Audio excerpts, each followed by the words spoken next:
Okay, well, welcome to the podcast. Super thankful that you're here.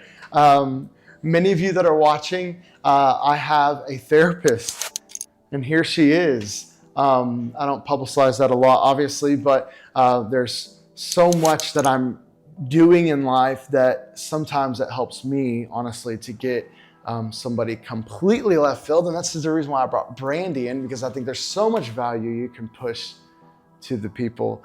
On that, I always thought I'd be crazy if I had a therapist. And a couple of my friends were like, bro, you should get one. Mm-hmm. It's crazy, it's wild. And it was totally nothing I ever expected.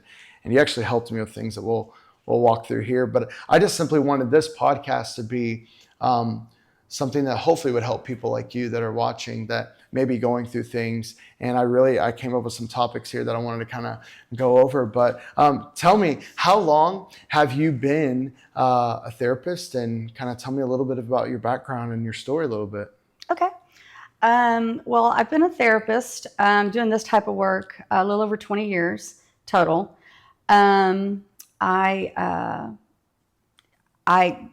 grew up in this area, in the Conroe area, and then I went to Sam Houston State University. I got an undergrad degree in criminal justice because I grew up such a tomboy from the country, and that type of area just interested me so much. I think more so like the stuff having to do with drug investigations and stuff like that. I graduated from there, and I wasn't really sure what I was going to do. CPS was hiring, and it was really odd because I grew up an only child, and I didn't know anything about kids or that type of area at all. Even though I definitely had a pretty awesome mom and dad, so I definitely was a hardcore believer in families. And so I was like, hey, I'll give this a shot. So I started working for CPS, and I was there for 5 years. I absolutely loved what I did in helping out, the children and the families. I had worked with a group of licensed therapists that had worked with the children and families. And instead of going to law school, like I had previously planned, I redid my route, and I went back to Sam to get a master's degree in counseling to be a licensed professional counselor. Yeah. I went ahead and did, additional studies there to also become a registered play therapist. So just kind of have both. Yeah. And with the play therapy, a specialty, I'm able to see children as young as 2 years old. Wow. A lot of therapists, they're more so comfortable working with adults or couples. Right. And I work with adults. I work with people of any age. I can really see anybody, but I think more of my therapy practice is focused on, youth, families, kids, parents, and such. So that's basically my history. Yeah. Instead of going off to practice, in Houston or Spring, or somewhere else, in Texas, Right. I chose to go and stay here in this area where I grew up, because I've seen of course, the population grow by leaps and bounds. Mm-hmm. And with that, families and, youth and kids and young people and adults, Right. Just going through a lot more issues and all kinds of situations. And I've seen definitely quite a bit more of mental disorders come to surface. I want to ask you, I want to quickly go through some topics that we've talked about in the past, and I think it'd be great to help the viewers that are watching. Maybe they're going through some of these things. So I want to kind of start hitting some of these topics, and you just, give me like, a nugget per one. But one of the first questions, that I wanted to ask is, why do people stay in toxic cycles? If that's a relationship or maybe an environment they're in, a work environment they're in, why do you think people are staying in these toxic cycles? Well, it can be for various reasons, depending on, kind of the circumstances, kind of what area, whether it's relationship or work. It kind of depends there, but usually we stay in kind of the repetition of toxicity. Usually because it's crazy to make it sound like that's our comfort zone, Right. but because it's not really. Yeah. But we kind of get, and I hate to say this, this definitely has happened several times, and of course in my own life, but we kind of get used to it. Yeah. We get familiar with it. Used to the dysfunction. Yeah, Sure. used to the dysfunction. Yeah. And then we also kind of turn on our numb switch Yeah. to where we become even numb to stuff, say, earlier on when the toxicity was just beginning, Yeah. or such, that we become kind of numb to it. Yeah. And it make it go on for months, even years. Yeah. Yeah. So one thing that I want to ask too as well is, can trauma show up even if I've had a normal childhood? Like, how are ways that you can see that that people have dealt with trauma even though they've had a quote unquote normal childhood? I think maybe a better way to ask this is someone who has had a normal childhood, what are ways that they have gone through trauma that they don't even know? And how do you see these signs? Are we reacting differently to life? What was your thoughts on that? Okay. Yeah. How can I say it? A trauma could be something that, say, of course, you're, looking at a childhood and it's like, this one here is, seems pretty perfect, white picket fence family, as we call it. But say something could happen to that child. Say they could lose, say, a grandparent Right. that they were extremely close to. Right. Say, it's a boy and he's, I'm thinking of my son right now when he was 10 and my father passed away.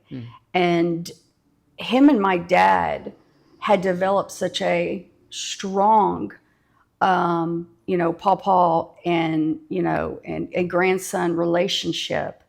And so then when my dad passed away, that was extremely not only difficult, but I would definitely label it as traumatizing. Right. Because, Can I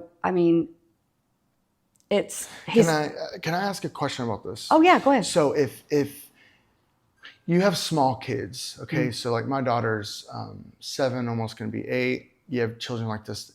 Let's say you have children that are this age that are really attached to their grandparents. And you have this, because of my childhood, I've lost my mom, my dad, my story, but, I've lost everything, which has created a lot of trauma in my life that I'm still dealing with today, in the fact of I'm afraid I'm going to lose different aspects of my life. Either are my kids going to die, or is my wife going to die? Am I going to lose my company? Am I going to, is all heck going to break loose in my orphanage? Because that's my brain, because I'm like programmed to protect myself is what you've taught me. But what could we do to prepare? I know this sounds so morbid, but I think it's a real question to ask, to prepare children that may one day lose somebody like a grandfather or a grandmother that they're really connected to. You don't want to prepare them for it, but ultimately, like, how do you deal with that?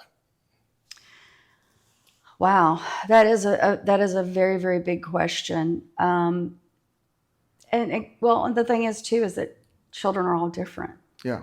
And how they handle it and what affects them more, what situations, here or there. I think trying to give them some type of, if we're going to be talking about death, I know it's very, very hard for children to, because of their development and their mental level, it's very difficult for them to fully understand death at such a very, very young age. So I think that, I'm not saying, set them down and talk about life and death, Right. nothing like that. But, if there, say, is a passing of a family pet, or, or say somebody that the child knew but not as close to, just Right. things like that. And, to kind of, in the best way you can describe, what has happened. Right. And I hate to say to somewhat help prepare the child, Right. but To get them around that idea. yeah, To start exposing that. Yeah. to start exposing that, And that's one to thing that some we're, degree. Yeah, we're doing that with, not to prepare anything, but Yeah. Kinsley, my daughter, has gotten used to, or has experienced at a young age.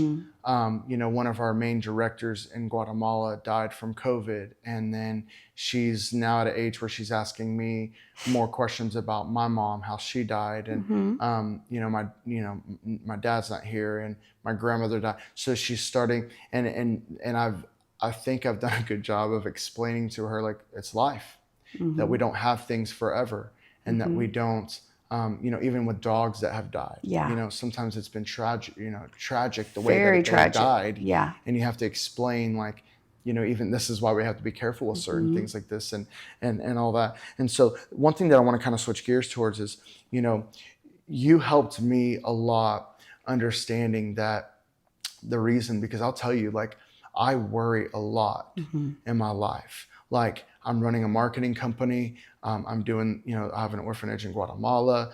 I'm a family man. I'm doing a lot. And on the outside, I am a very happy person. Honestly, I'm a very happy individual. But internally, it's almost like sometimes I'm eaten alive by worries. And you helped me with this mindset of, because I've lost so much in my life, my mom, my dad, my different family members in my life, that you were telling me, and I want you to kind of dive into this a little bit, but you were telling me that this, my brain is almost, it's protecting itself. So you're always thinking there's going to be a downfall with my company. Somebody is going to die again, or this. And I've realized in my life to just breathe. Yeah. And to realize that the way things were may not always mean that it's the way it's going to be. Exactly. And so dive into that a little bit. Yeah, and I think that kind of gets into kind of that repetition of just thinking the negative. Like, it's always been like this. It will always be like this. And that's not true. And we can actually, just constantly get into more of that pattern of just attacking ourselves, attacking our lives, breaking ourselves down when things are going great and smooth. Right. It's like this constant negative Yeah. of, okay, well, now what's next? Yeah. It's like,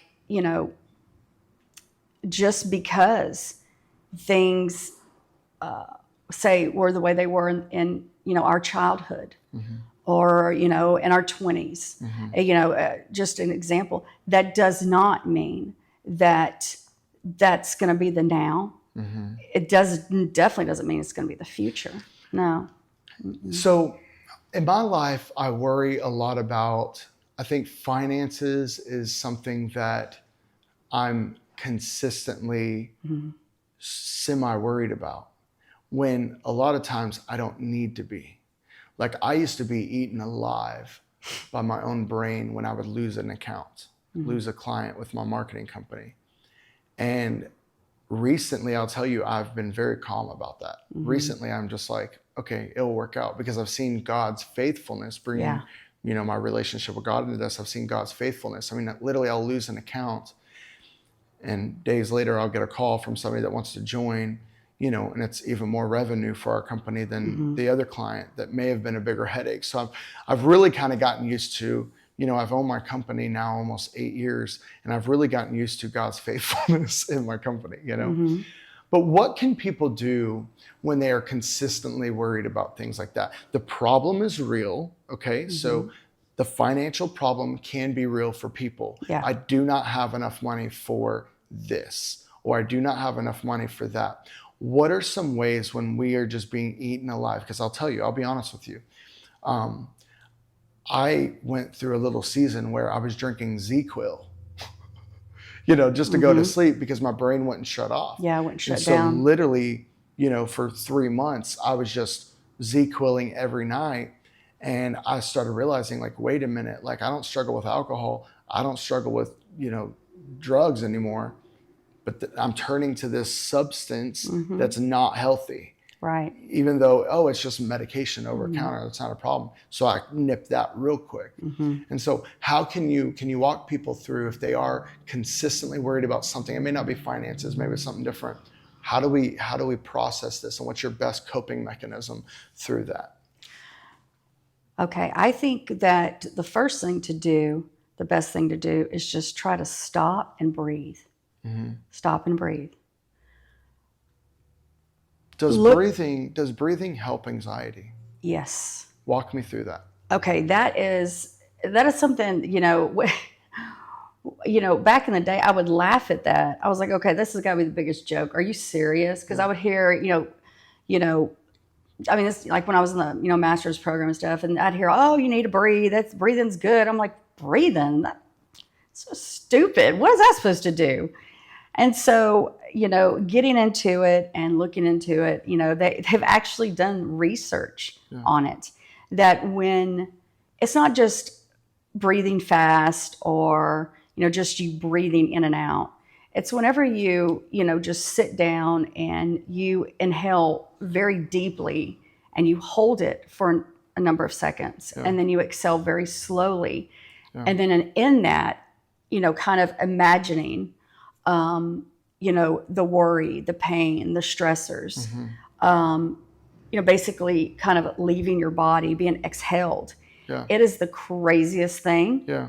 But when you do that, you can literally feel your body and your shoulders just kind of just flow and relax. And you're like, whoa. And what is happening is that it's slowing down your heart rate a little bit. It's actually lowering your blood pressure a little bit. So you're actually, in your mind, cooling yourself down. You have that power. We have that power. Yeah. Yeah. Yeah. It's very cool. I'll be honest and transparent here. My family deals with a little bit of anxiety. My wife grew up kind of just anxiety driven from little random things. Trauma in her life. She was in the Katrina flood. Her house was completely flooded. That caused a lot of, anxiety moving forward. And now what we're seeing is that even, like our sweet little Kiki, who's 7 years old, will start to have, anxiety, which is crazy to me. And I hate it with a passion. Yeah. And it's hard because what we go through, we see our kids go through, Yeah. Like with me, it's always been, the top one's always been the depression. And I got that from, of course, genetically from my father. So can back you to a little bit of anxiety. genetically, And can you it's genetically hard. pass down? Yes. So you can genetically pass down anxiety or depression. Yes. Right? And so my daughter will struggle sometimes, in the sense of, like, if there's something that we're about to do that she's a little bit nervous about, or if she's in a situation, in a place that maybe mom and dad aren't nearby, she'll start getting worried. And we've seen it play out like that.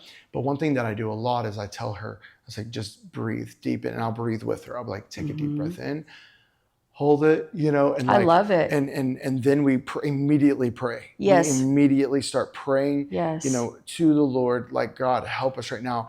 And I've learned that has helped, but the breathing aspect has helped me. There's times where I would even be in the mountains of Guatemala in a little bitty plane. And this is kind of funny, but like, I grew up, this is going to get really transparent. Okay. So I grew up with the constant need, I'm going to have to use the restroom. I'm going to have to use the restroom. And so what I started realizing is when I would get on a stage to preach, or if I was going into a big corporate meeting, or if I was in a situation where I was not going to be able to just get up and leave and use the restroom if I needed to. So then all of a sudden my brain would start telling me, you got to use the restroom. you got to use the restroom right now. And it was this weird anxiety that started happening. Yeah, linked to anxiety, yeah. When I'm on a little bitty plane with no restroom in the mountains of Guatemala, flying from our village back and forth, I'd be with teams and I would literally start panicking. And that's one thing that started helping me immediately was just pause and take a deep breath. And my wife, shout out to my wife, because she's so funny at this, and she helped me with this, but she goes, just carry a roll of toilet paper in your backpack. Like if it really got really bad, you just have. It's so weird. I love it. Because it's like I would never, like, I'm never gonna have to just go and use the restroom, right? But I have a protection in my backpack of if I do, I'm good. It's in the back of your mind. You know what I mean? Yeah. And so I'm like, it was just weird things like that. And so I want to switch gears here just because we don't have a lot of time, but I also want to move into, why do you think personalities like mine, this is going to get real, and I want you to be honest. Don't hold back because we're here in a podcast. I want to be real. I have a type 8 personality. I don't know if you know the Enneagram test, but I'm an 8, okay? So that's much like, a Dr. Phil personality, a little bit like a little Trump personality. But it's been very difficult for me because although it's been great in areas in my life where, being an Enneagram 8 has helped me in so many ways. I've been able to go and start businesses when a lot of people would never do that. I'm able to have conversations that a lot of people run from because I'm a type 8. But what it's also done, and I want you to kind of tell me why, is if I get close to people, like really close, I have a lot of acquaintances, I have a lot of really good friends, but sometimes I feel like when I've gotten really close to people, that relationship has always gone south. And I've always wondered, is that just me? Or is that just general, like this is just general relationship, And I have a lot of friends that I'm really close to that are really good. But I've noticed, man, there's certain people that I can get close to that, like I can think of 2 people in my life that I've gotten really close to and it's gone south. And I've always like, so sometimes now I'm a little bit scared of like even getting closer to other people because I'm like, I don't know if it's worth it. Maybe my personality is too strong. And I do a lot to try to hold back my personality as well. And so I want you to kind of speak to that and like what your thoughts are, knowing me a little bit, how you do and what your thoughts are on that. Yeah. Well, I think that we are all meant to be the way that we are. And I think it's hard. I mean, it's hard for when we're youth, of course, but it's even hard for us adults because sometimes we think, well, we got to be a certain way, in order to, I guess, have, in our mind or in our lives, feel like we have a lot of close friends. The reality is that you are very, very blessed and fortunate if you have 1 or 2 ride or die friends. Right. Okay. Yeah. And we may feel that we're, we have, a whole bunch that we're super close to. We could, and I'm not saying that we're not close to them, but how can I say it? If you have 1 or 2, you are extremely lucky. Extremely, extremely lucky. Friends too, because how can I say it? I think in our lives, marriages evolve. Like you and your wife are not the same like you were the day you got married or met. Right. You're not supposed to be. Right. We're not the same as we were when we were kids and youth. Thank God I'm not, because yeah, it'd be horrible. It'd be catastrophic. I don't know you when you were a kid. It was awful. God bless my parents. Yeah. But we evolve, and we evolve in life. We are who we are, but we do alter and change a little bit. And with that, we have to understand that it's not against us. It's nothing personal. Right. But with that, some people are, a certain person or 2 that, gosh, we have been, say, close to so many years. Well, they really don't want to hang out with us that much anymore. Yeah. We have, gotten more into, say, doing this, or we, our lives, are going more this way. And there's this maybe staying over here. Yeah. You know, we're evolving, they're evolving. It's not anything personal, Right. but as I like to say, friends, even good friends. Yeah. These are not fake friends. Right. But sometimes good friends come and go, kind of like the weather. Yeah. And that's Yeah. normal. Is that normal? Yes, I think it's normal. I think it's very normal. Mm-hmm. If you have one or two that you may not even talk to them all the time, Yeah. but say because everybody's busy, but that if you called right now, they'd be there at the drop of a hat. You are Right. extremely, extremely lucky. Right. But most of our friends and people that I like to call our lives, it's kind of like our little bubbles, that consist of our family Right. and, our partner who we're with, who we're married to, and our friends. Sometimes they come and go. Yeah. Can Can I ask you, do you think like that the weather. there is a limit, or not a limit, do you think that there's an aspect of spending too much time with friends, and maybe that also can play a part of, later down the road of a split? Like, do we just get to know each other too much? Is there like an aspect in that to where you're just like, maybe that can cause, like, I remember my mom when I was little would be like, dude, you're hanging out with this person way too much. Eventually it's going to go downhill, and I'm like, what the heck, what does that mean? But then I have people that I love that I hang out with all the time. Yeah. And we've been going for 15 years strong, know? Yeah. And so what is your thoughts on that? Well, I don't think it's a thing necessarily of wearing out a friendship or, anything like that. Like I said, I think that friendships just evolve. Yeah. And you have different categories of friends. You've got acquaintance friends, which is going to be most friends that we have. Our hearts go out to them. If you need anything, give me a holler, that type of thing. Hey, I'm praying for you. Yeah, absolutely. Acquaintance friends. And then you have what I like to call, your ride or die friends. Yeah. And those are the ones, at 3 or 4 o'clock in the morning, 2 o'clock in the morning, you're calling. Just your guy, You're going, and you're going through something, and they're like, hey, man, I'm here for you. I'll tell you, I have people like that, and I love it too, because like I have one guy named Sean that we don't have to talk all the time. But then when he needs something, when I need something, or, just to hang out or whatever, and it's not weird. It's not, oh, sorry, we haven't hung out in a long time. We just understand we're both busy. We both run businesses. We both are in leadership. So we understand that. And one thing that I try to do a lot too is when I'm in conflict, I have done things with friendships and in relationships that I knew was wrong. And I've done everything I could to apologize and ask for forgiveness. And that's one thing that I've learned a lot in my life too.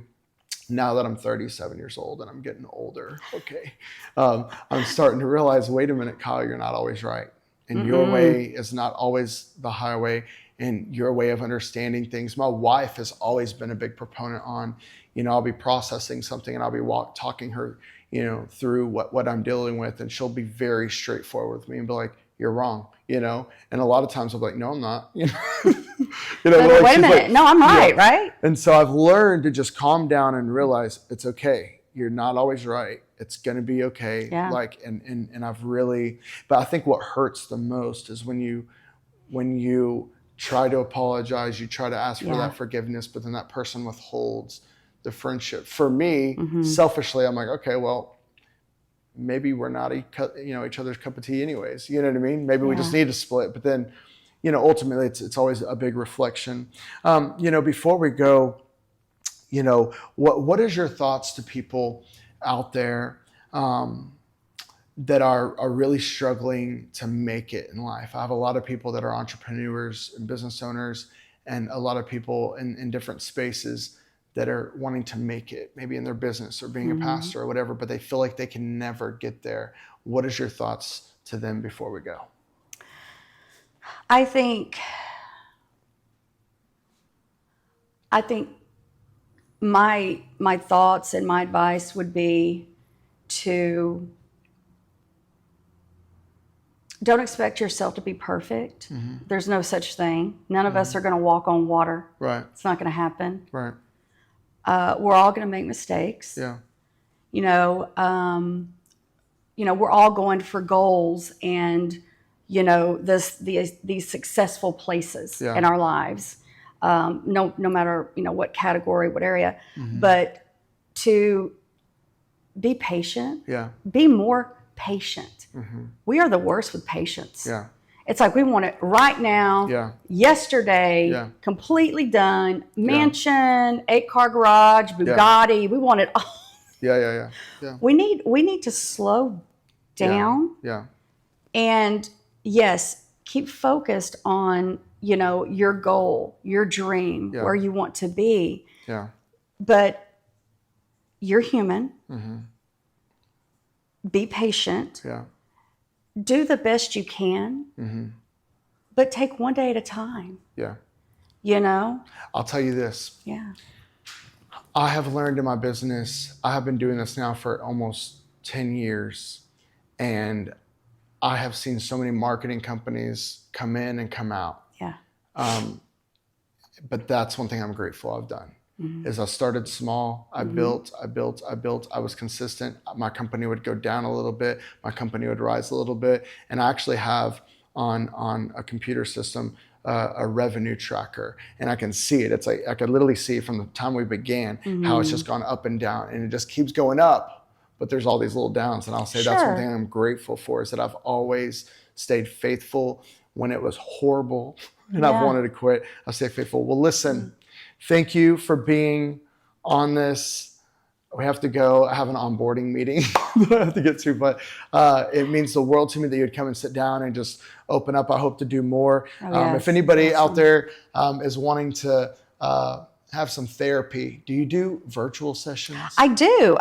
People all over the United States. Yeah, anywhere. I do, video, phone, virtual. I do, of course, in person. If you're here local, you're always welcome at my office. So good. But I do virtual, and I mean, I love it. I love what I do. It's good to have somebody that knows nobody that you know, that you can just literally walk to and talk to and all that. So anyways, you're amazing. We'll see you soon. Thanks for tuning. Subscribe, comment below, share. It means the world. See ya.